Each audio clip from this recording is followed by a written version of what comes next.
In this episode, we're going to be diving into a couple of questions about money. Specifically, what is money and is Bitcoin really money? So what is money really? Well, most people that are alive today have been taught that money is something that is created by governments, like this crisp $100 bill. This is something that's very common around the world, but today, cryptocurrencies are shaking things up and making a lot of people rethink what money really is. And money's a lot like religion in that people will fight to defend their beliefs about what they think money really is. For example, gold bugs think that all paper currency should be backed by gold, where on the other hand, you have Keynesian economists who basically run most of the central banks around the world that say that fiat currency backed by faith in government is the right way to go. And now you have this new evolution of money where people are saying, well, are decentralized cryptocurrencies true money? So we're going to explore a little bit about the history of money and talk about what money really is at its fundamental core, and then look at some of the pros and cons of Bitcoin as it pertains to being money. So money at its core is really anything that can be easily traded in a predictable way for goods and services. That's it.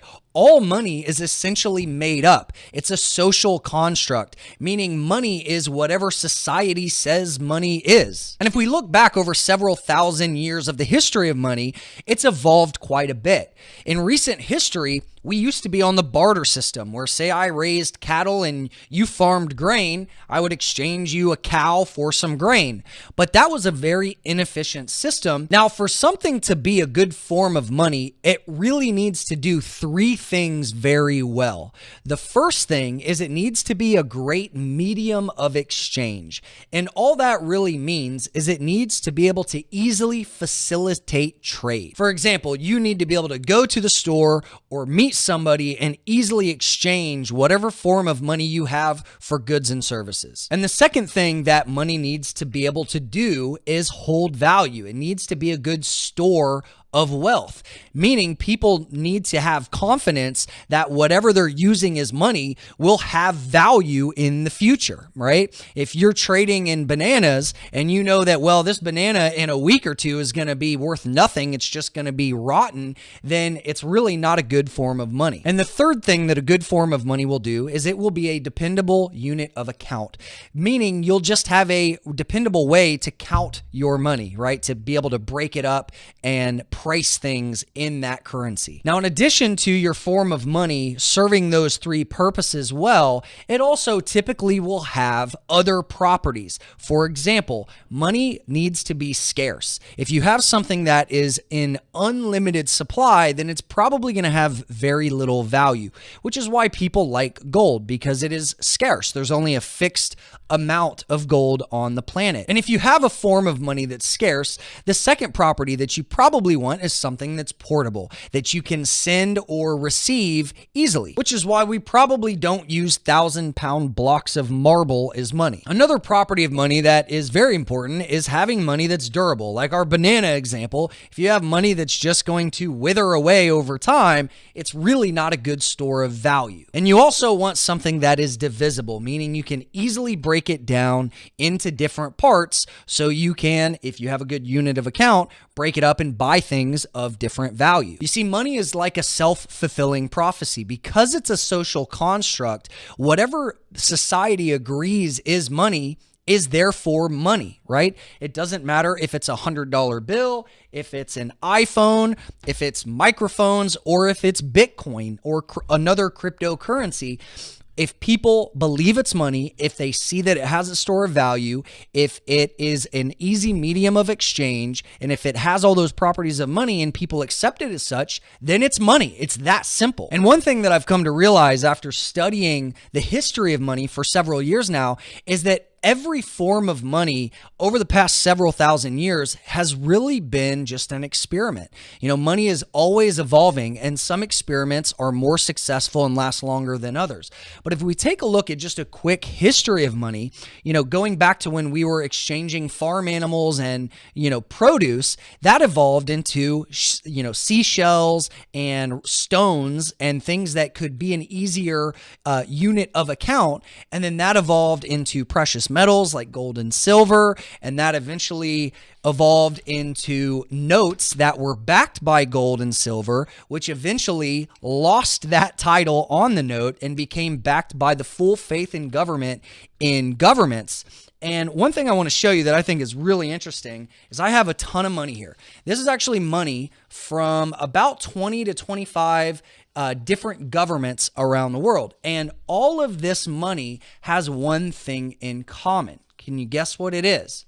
Well, it's that none of these paper notes actually have any value anymore. Here I have a $5 billion note from Zimbabwe, which is one of the most famous lessons in economics about hyperinflation. We have currency from Asia, the Middle East, Africa, the Americas, right? So the only note that I actually have here at my desk that still has any value today is the US dollar. But most people in modern societies don't think about the fact that every fiat currency in the history of currencies has eventually gone to zero. Now, I'm not saying that that's going to happen to the dollar, but I'll tell you, I am not putting all of my wealth in a currency or a form of money that is controlled by central bankers that don't have my best interest in mind. So with that said, let's take a look at Bitcoin and look at some of its strengths and weaknesses as money. So in my opinion, one of the biggest strengths of Bitcoin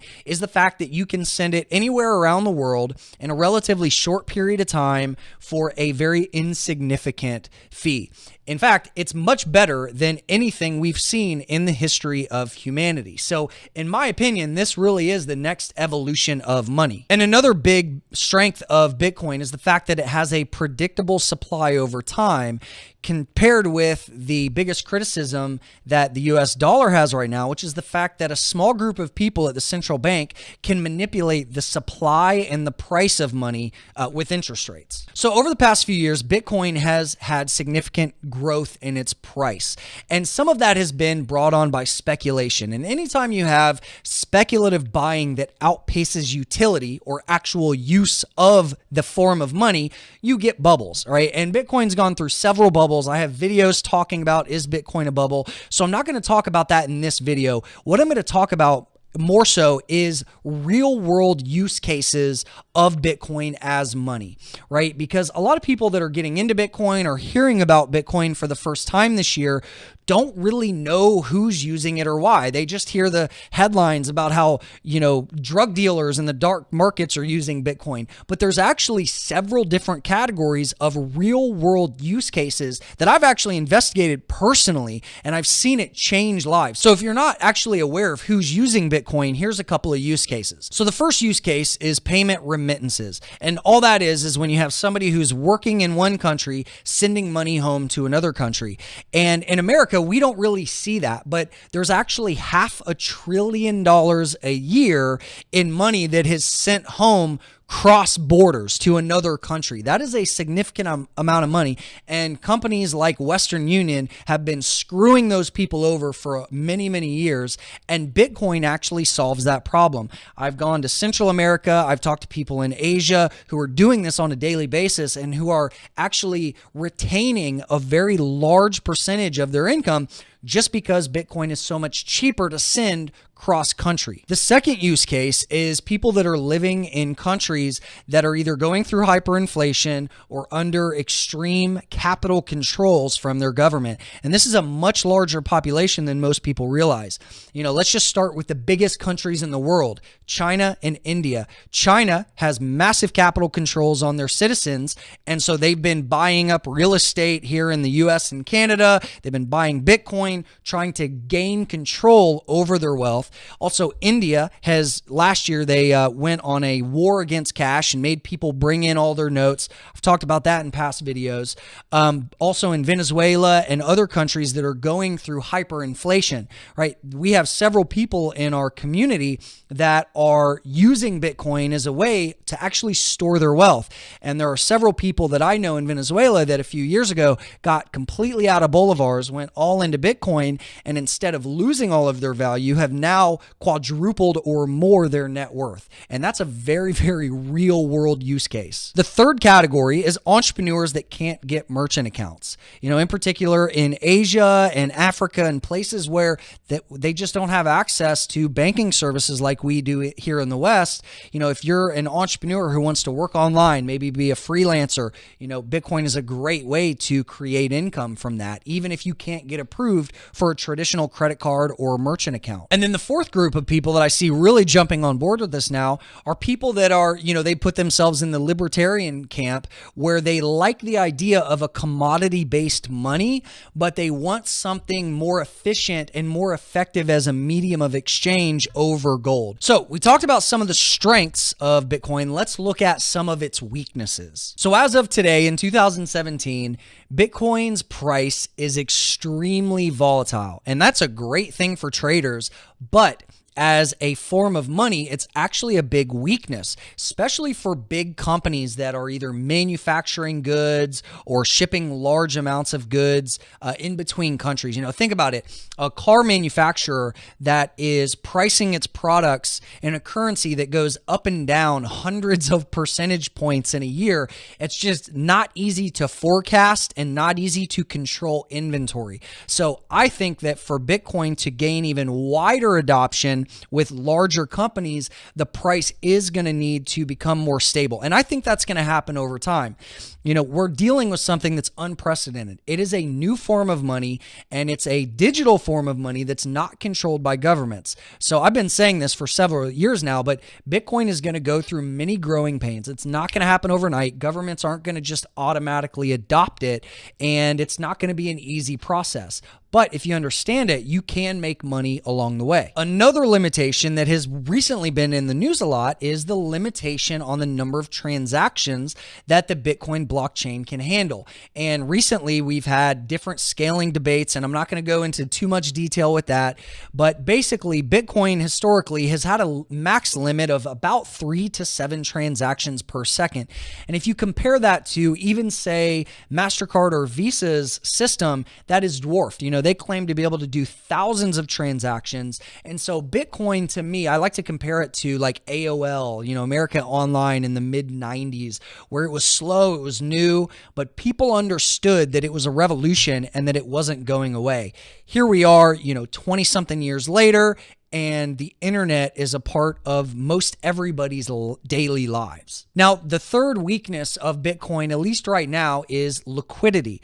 The current trading volume and the current market cap or total value of Bitcoin can't even handle a fraction of the global trade that is occurring right now. But the beautiful thing about Bitcoin is that it's divisible down to the 8th decimal point. So where one Bitcoin may be a standard unit of account for products and services today, maybe it's several Satoshis. Maybe, we break that down further and further over time, right? So that's something that I think all of these weaknesses, I think, can get better over time, but it's not going to happen overnight. So just like the internet in the 90s, I think the strengths of Bitcoin and the growth that it's seen in recent years proves that digital currencies are here to stay. Is Bitcoin going to win? Is Ethereum going to win? Is there another coin that's going to win over the long term?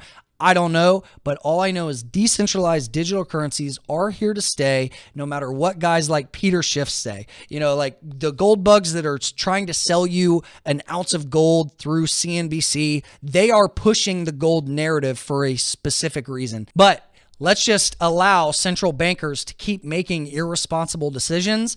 And I don't think it would take much for billions of people to start adopting Bitcoin or another cryptocurrency as their preferred medium of exchange. So just to recap, in conclusion, yes, Bitcoin is absolutely a form of money. It is being used as money currency today, and it has a long way to go. You know, there are still some weaknesses, and it's going to be a pretty wild ride for the foreseeable future. There's also still a ton of risk in cryptocurrencies as well, with the volatility, government intervention, security issues. So my suggestion is this: if you're new to cryptocurrencies, learn first, right? Invest a little bit of time into understanding how this stuff works, how to secure it properly, and what the future might hold for this. So, question of the day: what do you think about Bitcoin or another cryptocurrency as a form of money? What do you think of it as a medium of exchange? Does it hold value? Is it a good unit of account? And does it have all the other properties of money or not?